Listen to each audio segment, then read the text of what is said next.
une chaîne par excellence. Ngai promoteur ya histoire ya Mbushira. Alors, nazali ngai moko te. Nazali na adjoint na ngai yekuna. Bambo yo. Mettez-vous debout un peu. Bon. Je vais mettre ça sur vous.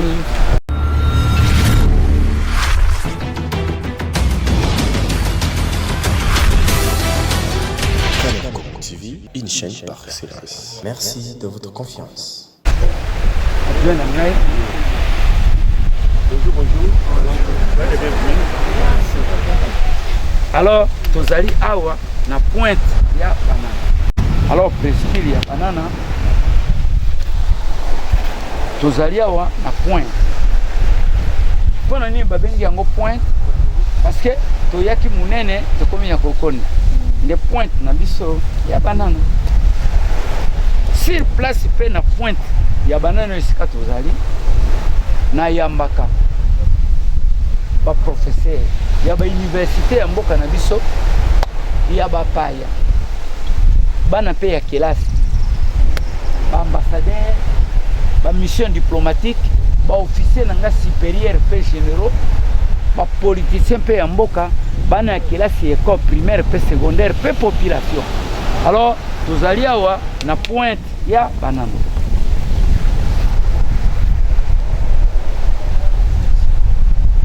Alors, mabanga obozo komona kuna. Mabanga zali kuna na kuka.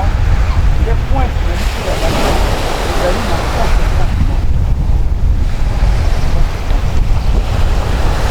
Mai nyoso obozo komona. Zali mai ya ofea ya mungwa. Mai nyoso ya mungwa. Na ngambo na biso kuna. Atamboliti akomia nde zone na biso ya Mbushira tango ya akomia wa akoti pe na 2 km tango akoti na 2 km mai ya fleuve Congo etindiki ya makasi na océan nde a partir ya wa aye kukanisa alobi epai boye mai epusaki epai boye mai epusi ya makasi ndenge mai epusi ya makasi boye ezali nde fleuve moko ezali kokota na océan nde a partir ya wa alobi nde fleuve Congo ezali kokota na océan nde a partir ya wa esika ye aye kosala baventure na ye na mokili na biso alobi ye nde moto adécouvrir embouchure ya fleuve Congo na 1482. La découverte de l'embouchure du fleuve Congo en 1482. Na Diego Kao, selon lui, mais autochtone ne biso pas à la carte.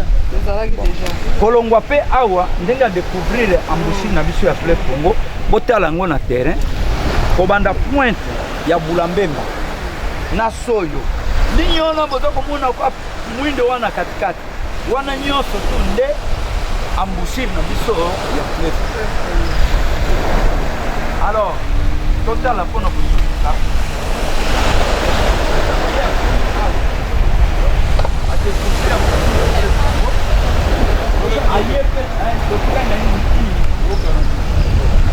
Alors, tokomia wa mai ya fleuve Congo awa. Ye abwa kilongo. Nani bango babwa kilongo. Mai maso eteleni. Diego Ka kena Bulambemba. Pourquoi ça? Tokena Bulambemba. Tango ya kena Bulambemba akuta ina tribu mibale. Ba woyo na ba solo na ba vili. Mais ba vili ba kende immigré na Pointe Noire. Ah ba vili ba kende immigré na Pointe Noire. Ndambo pe ya ba solongo ba yepe na mwana. Alors, tango ya komi awa, akutana ki ba vili na ba woyo bazaki na mwanda na Bulambemba. Abengisi bango. Bango ba kamwe pona komona pour la première fois mundele. Nde Diego Ka ba niko poser bango ba problème, ba question. Abi mais abani ko poser bango ba question na français, na anglais, na espagnol, na portugais. Bango moyeba yo kaminoko wana ezate. Mwempe ba solola ezate. Leki na bango moko muoyo pêcheur nda ye pena ye kwaza koyoka te ake peme na bayaya na boyebi te abandi koyebisa bayaya me boloba te boloba osolola na kiwoyo abande koloba bulumbembo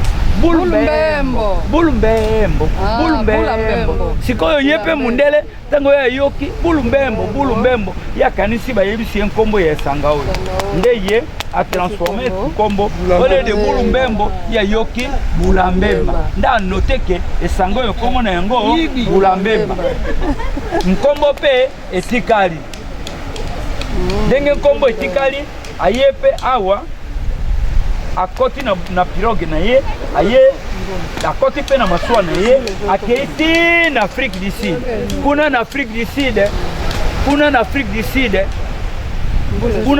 du Sud atali pa Afrique du Sud esili bazongisi ye na poto azongi na poto nde sika ake koyebisa na poto ke ye nde moto adécouvrir embouchure ya fleuve Congo na 1482 na 15e siècle. Merci papa.